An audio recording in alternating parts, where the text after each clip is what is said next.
Have you seen any dodgy behavior? Have you seen them try to suppress health warnings around alcohol? Does that feel like that you're taking on the Goliath of the liquor industry in the sense that I would imagine that Coors, for example, or any of these big companies would not want to welcome you with open arms and say, yeah, come in here and possibly take revenue away from what we're doing. So have you bumped up against that? Like, has there been any of the big brands that have proactively or intentionally tried to not get you into either stadiums or have somehow tried to sabotage your efforts? I think more than anything, it's been a bit of their ignorance on the importance of the category, right? They could really own some of those because now they have their own line extensions, but they haven't put their thought and effort into some of them. And so now the venues themselves are actually who's making this call, who's like, we want to have more inclusive options. And so we're going to work with partners that are ready to, really invest into that part and to talk about non-alcoholic. And I think when we like compare the big guys into, some of these smaller brands and Groovy as kind of a bit more of a craft player coming into the space, I think ultimately it comes down to the consumer as well. And I think authenticity is a big factor in how we choose what we consume across all categories right now. And I think a ton of the big brands, or even just a lot of the breweries, they're going to come up with this line extension because they see the opportunities. They see the business opportunity in having a non-alcoholic option as a line extension. And at Groovy, it's our bread and butter. It's all that we do. It's the reason why we started, right? Like you said, there's a personal tie into it. And so I think the more that we can actually share that story out, that resonates because that's where people are coming from and they want a brand that is really focused on that goal and that mission. So I wouldn't say that we've had anyone, necessarily knocking on our doors or trying to bat us away, but I think that the more that we can kind of get our voices out there, that's going to have a strong impact on the category and our brand as a whole. Do you feel like you're competing against the liquor industry? Or do you feel when a Heineken comes out with a Heineken Zero, that actually helps Groovy? Do you feel like with increased awareness, and even if Coors came out with the 0% options, and Budweiser have a Bud Zero, of course, and, as these big traditional liquor companies start producing their own 0% options, are you in competition with them? That's how you feel? Or do you think that's good for the category and it's good for Groovy? I think it's twofold. I think there is a portion where you're on competition with some of the big alcohol brands. And I think that is a larger portion of how we glamorize alcohol as society, right? How when we think about even as our nutritional panels, as I go through packaging, what we need to put on there. And if you look at liquor and alcoholic beer, they don't need to put the calorie amount. They don't need to disclose what's in the product. And even as we talk about some of these things, like, it's come up in Canada, do we put cancer warning labels on alcohol, right? Because ultimately there's now a ton of research around that. And so you have a huge Goliath of an industry that's going to tear a lot of that down, that's going to cover up a lot of that data that doesn't want to talk about it. But when I talk about, the big brands coming out with a non-alcoholic option and investing their dollars into marketing, I think that, yes, ultimately that is growing the awareness as a whole. You're hitting demographics that wouldn't have thought about drinking less, that wouldn't have transitioned to, a Heineken 0.0, and you're getting in front of them. And so I think the category is still at a standpoint where, what's that saying? All rising tides, all the rising tides lift all boats, right? And so I think that that's really how I approach the category now. Instead of having this negative competition view, it's how can we build it together, and really bring it to consumers in this positive standpoint. Mm. Yes. Have you noticed big liquor or big alcohol? That's what I like to call them now. Big alcohol. It's like big pharma, like it's a way of suggesting the pharmaceutical companies don't have our best interests at heart, that they just want to make a bunch of money. But big alcohol. Have you seen any dodgy behavior, for lack of a better word? Have you seen them try to suppress health warnings around alcohol? The context of the question is, I had a wonderful guest on the show a couple of months ago.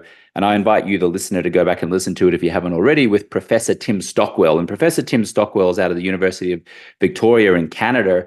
And he conducted a study on 107 previously published studies on alcohol and its effects, which involved more than 5 million participants. And his study results came out, which suggested that any suggestion in any study that alcohol was good for you in any way was skewed and biased. And yet we see all of these studies that say a glass of wine is good for the heart health and all of this is good, blah, blah, blah, blah, blah. And more than that, Professor Stockwell shared with me on that particular episode. Actually, I think I released or published 3 episodes with Professor Stockwell. He said that he actually experienced people trying to shut down his research. In fact, he was threatened by a liquor store chain owner because the liquor store chain owner found out that he was doing this study and that the results were going to paint alcohol in a poor light. And this liquor store owner felt like that was going to compromise his ability to generate income, obviously.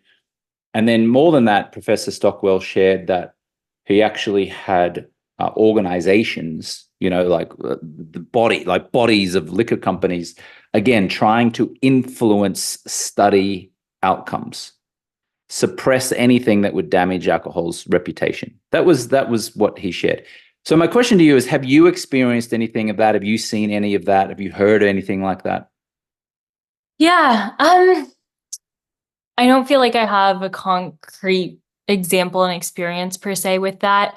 I do find that, again, so Canada, was it last year, 2023? Yes, that they came out with their new regulations on alcohol consumption, right? And so it hadn't been updated in like 11 years, 15 years, something along those lines. And so it was still saying that about 11, 15 drinks a week, it was kind of the guidelines. And now they've updated it to saying, 1 to 2 a week. And we can't say any amount is safe for you, right? And so there was this huge shock. And again, with that, what's kind of tied this notion, while it also, many studies showing the impact of cancer, especially also women and breast cancer tied with the consumption of alcohol, do we put these label warnings on alcohol so that people have this awareness? And again, it's going back to like cigarettes, right? And it was mandated that they had to have that education on there.